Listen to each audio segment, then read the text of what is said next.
The agricultural revolution in Britain led to the industrial revolution in Britain. The Dutch were the first to come into contact with the Chinese agricultural tools such as the iron plow, the seed drill, and the winnowing fan. Because of the wool trade with textiles in Flanders, knowledge of these tools very quickly spread from Flanders to Britain, and by 1730 it can be said that the agricultural revolution was underway in Britain.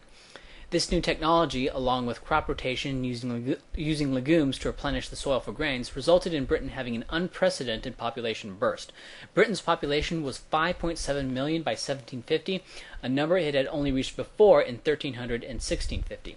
In those years, the population quickly fell after it reached 5.7 million because food prices were too high, and so people decided not to have large families, which then resulted in lower population the next generation, which drove food prices down, causing the next generation to have larger families, driving food prices up, causing them to have smaller families, etc., etc., etc., and in this way Britain's population was cyclical.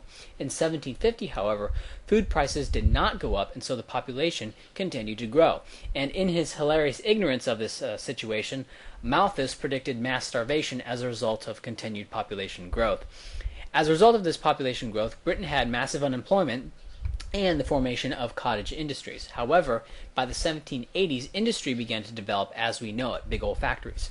In 1783, the patent for the spinning mule expired, and so capitalists could legally build spinning mules, which helped in textiles. In 1784, the Watt steam engine was invented, which was 5 times as efficient as steam engines prior, and in 1785, the patent on potting and stamping iron expired. These 3 things allowed capitalists to take advantage of the massive labor surplus that existed in Britain as a result of the agricultural revolution. An adult worker at a typical factory would work typically 14 hours a day in the summer and 4 hours a day in the winter. This is because Britain is near the Arctic Circle, and so extreme fluctuations in sunlight was a serious issue. So you had really long hours in the summer, really short hours in the winter. Unfortunately, there was a window tax in Britain, and so factory owners cut costs by having less windows. Most factory owners would have liked to have more windows, as this would have resulted in more sunlight, this would have resulted in the factories being more airy, and would have resulted in greater productivity, but they couldn't because the state put a tax on windows, and so the factories were unnecessarily dreary. Child labor was common during this time, especially in textiles where small hands were well suited to disentangling cotton spools. Children were paid about 3 pennies a week, and adults earned 6 pennies a week. Here's what a penny could get you in those days. A penny could get you 1 week's room and board at an inn. No bed, so you'd have to sleep on the floor, and you'd get 1 meal a day. Typically some bread, some oatmeal, and perhaps some fish once or twice a week. 3 pennies a week would have been enough for a mattress and 3 meals a day. If this seems harsh, remember that the life expectancy in Britain prior to the Industrial Revolution was about 21 years, and most people lived regularly on the brink of starvation. Okay, so when you're looking at the early Industrial Revolution, you got to compare this to the Dark Ages, right? And so, as horrible as child labor may seem, it was so much better than the alternatives, which was life as a thief, life in an orphanage, or life as a prostitute.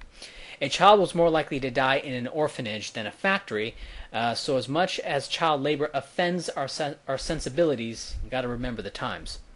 The prime opponents to industrialization were, of course, the state, the landed aristocracy, and its attack dog, the church. This is because industrialization took people off of their net, off of their agricultural net, and as usual, the church and state acted as retrograde institutions. It was during this time in Britain that William Godwin wrote his novels and tracts on anarchism.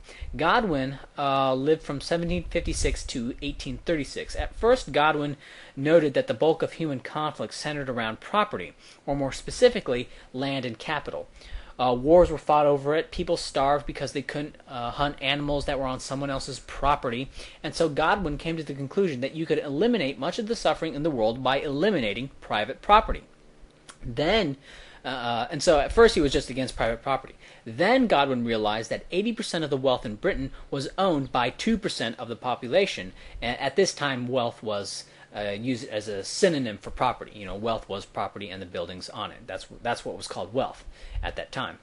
And it wasn't much of a leap to recognize that this was because certain people had access to the coercive apparatus of the state and used that force to appropriate properties for themselves. And the other 20% was apparently sanctioned by the state. And so Godwin had his breakthrough and identified the state as the cause of private property. And so to abolish private property, one must abolish the state. Proudhon later refined these ideals, but Godwin put forth the central thesis that is used, by anti-private property anarchists to this day. The first anarchists are of a pre-industrial mindset. They could not conceive of capital owners who justly acquired their capital and used their capital in a mutually beneficial way, because it had never been done before. It had never been done before the Industrial Revolution. They assumed that without a state, nobody would strive to individually own the means of production, because if man did, say, acquire a factory, nobody would work in it when they could work in a commonly owned factory, and so he would, quote, own, close quote, an empty factory. Nobody wanted to be a wage slave, would want to be a wage slave, according to Godwin and his followers, and his later followers. This idea of capital without the capitalist is not entirely without merit, as the success of recovered factories in Argentina have demonstrated, and if employee-owned firms are in fact more productive than traditional hierarchical firms, then those firms will come to dominate in a stateless society. But here's why this is actually rather anticlimactic. If the state collapses, then the hierarchical firms no longer enjoy state benefits. In which case, if the owners of the firms want to be competitive with communal firms or employee-owned firms, the management will have to cut its pay to as much as the managers of the communal firms anyway. To put it another way, without the state, the distinction between hierarchical and communal firms will be only nominal. As without state barriers to entry, management will not be able to earn more than its marginal revenue product.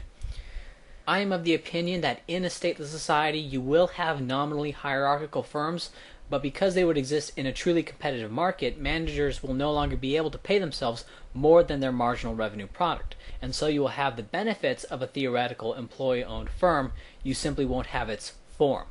So that's my view on the Industrial Revolution and early anarchism, why I don't think you will see communal firms in a free market, but also why it doesn't really matter.